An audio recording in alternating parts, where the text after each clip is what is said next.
the Chase Thomas Podcast, for people who have nothing but time to kill. When that guy was on the field, he was definitely Georgia's best playmaker. Interesting. On the Tennessee side, Tennessee keeps Tim Banks. It's announced this week that Tim Banks and the University of Tennessee came together on a contract extension.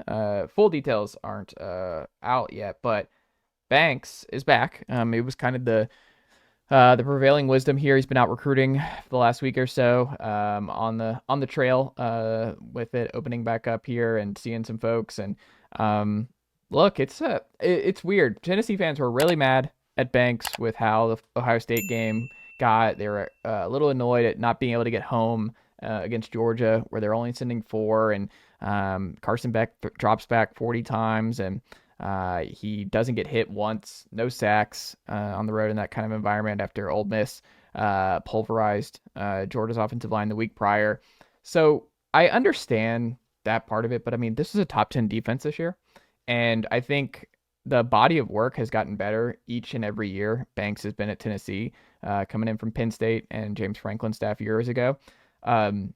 It's a good, the defense is strong. And I think this is something I was pushing back for the last few weeks on Tennessee fans. And I think you saw, Oregon got blitzed worse than Tennessee did in a neutral site game against Ohio State. And Ohio State might very much win it all. So the team that you got blitzed by might be the national champ here. And your other loss where it didn't look great was the ICC champ who beat Texas twice. So I just think the bar for how people look at Tim Banks, I'm like, look, man, Tim Banks is the farthest from Tennessee's issues this year, because most of the Tennessee issues and questions in 25 have to do with the offense. I know Tennessee's defense is going to be really good again next year. They're littered with blue chippers. The front 7 is just all 4-5 stars and big time transfers. They're going to be really good again, even without James Pierce next year. I'm not worried about that. They got some bad news at corner today that we'll get to here in a second. Jermod McCoy tearing his ACL. In offseason training, they're starting corner alongside Ricky Gibson. So he'll be out for a while, but hopefully we'll be back and ready to go for the start of the season. But that's never great. But all that being said, it's definitely possible, though, an ACL this early. Yeah, and you hope. But it's still just, it's brutal, because Jermod McCoy has been your best corner Tennessee's had in a really long time, and they need him healthy, and they need him right, because the Gibson McCoy tandem is the best Tennessee cornerback tandem in the 21st century. So they need those guys back, and they need them ready to go in 2025. But back on the Banks side of things, I just look at it as that's a win for Tennessee, because he was linked to the Miami job a little bit, the Clemson job. Good teams want Tim Banks, and teams that look at what Tennessee's done, and I think he's done a really solid job for Tennessee. And the grass is always greener, folks. Where I'm like, man, you could sneak in Todd Grantham there, or you can you might hire Ted Roof. I understand that you get a little anxious. You're like, I didn't like how we got blitzed by Ohio State or whatever, and I'm like, didn't matter, because your offense couldn't do anything in either of those games. You were shut out in the second half against Georgia offensively.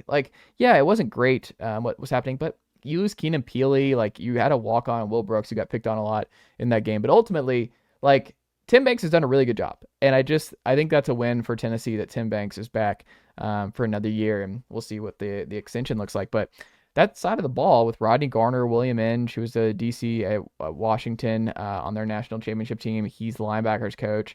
Banks running safeties in DC. The defensive side of the ball and the staff there, I have no qualms about it. And I just think it's a really good staff, and the defense has gotten better statistically every single season under Tim Banks. And I think it's a win for Tennessee to get him back for at least another year here in 25. Yeah, are there Tennessee fans that wanted to get rid of Tim Banks? Oh, yeah. There were a lot, this whole offseason, because it was kind of one, the contract was up, so there were a lot of Tennessee fans who were debating whether or not they wanted him to get the Clemson job or the Miami job, and let's go, we can upgrade. I'm like, man, he's a top 10, 15 at worst DC in the sport. There's no guarantees you're gonna upgrade there, because it's just, you could easily do the Lincoln Riley thing and hire Alex Grinch and really put yourself behind the 8 ball for a couple of years. And it's just, I don't know. You have a good thing. The defense is very much not broken, and I think he's now become underrated by Vol fans with what he's done. Yeah, especially when you consider like where Tennessee was coming from. Like it's not like they were playing good defense by any means. So it's like this team was, with Heupel, this, fun offense that's scoring a bunch of points and just kind of getting scored on a bunch. So now these last 2 years, they've been one of the best defenses in the SEC. So in the country, really. Yeah. So I think to not be excited about keeping Tim Banks, that's strange because obviously Tennessee's defense was not the problem this year. I think it's just because they remember the big games, right? Like you struggled against Georgia and Ohio State, and you're like, you go to Tim Banks, but I'm like, do y'all remember the offense in those 2 games? Like the offense didn't give you a chance. Like I understand, like the defense got lit up a little bit, but I don't know, man. There's a strong track record over the last 2 years, and really the last 4 because it's gotten better every year. It's like Tim Banks is a good defensive coordinator. And what was Georgia? Was that 31-17? Yeah, it's like and I think Georgia scored a touchdown, like had kind of that put away the game type of touchdown with like 3 or 4 minutes.